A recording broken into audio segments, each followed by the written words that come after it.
ಈ ದೇಶದ ಜನಸಾಮಾನ್ಯರಾದ ನಾವು ದೇಶದ ಸಂವಿಧಾನಕ್ಕೆ ಬದ್ಧರಾಗಿರುತ್ತಾ ನಮ್ಮನ್ನು ಶೋಷಣೆ ಮಾಡುತ್ತಿರುವ ಪವಿತ್ರ ಧರ್ಮಸ್ಥಳದ ಹೆಸರಿಗೆ ಕಳಂಕ ತರುತ್ತಿರುವ ಬಡ್ಡಿ ದಂಧೆಯನ್ನು ವಿರೋಧಿಸುತ್ತೇವೆ.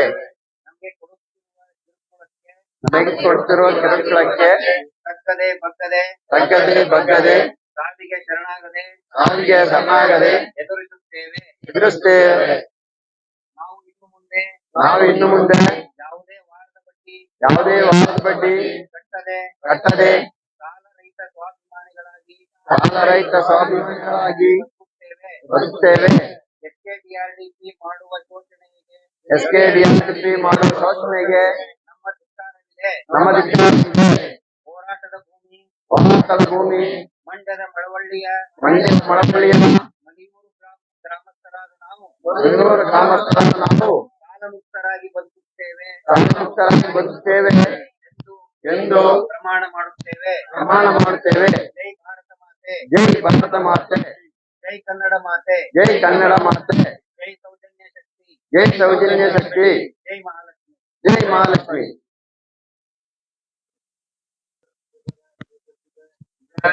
ಮಹಿಳಾ ಸಂಘದವರು ಕೂಡ ಬಂದ್ರು. ಪಾಪ ಅವರು ಎಲ್ಲೆಲ್ಲಿಂದನೂ ಬಂದಿದ್ದಾರೆ.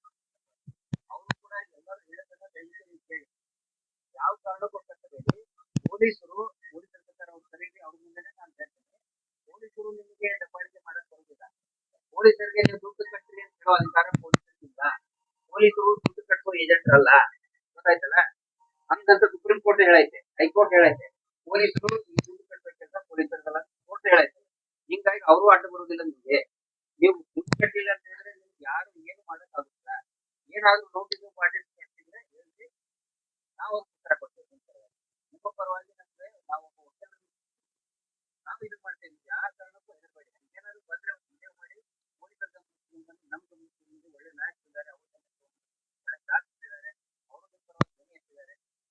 ಯಾರು ಕೂಡ ಕಟ್ಟಕ್ ಹೋಗ್ಬೇಡಿ. ಬರೀ ಮಳವಳ್ಳಿ ಈ ಊರಲ್ಲ, ಮಳವಳ್ಳಿ ತಾಲೂಕಿಗೆ ಅಲ್ಲ, ಮಂಡ್ಯ ಜಿಲ್ಲೆಯ ಪ್ರತಿಯೊಬ್ಬರು ಕೂಡ ಯಾರು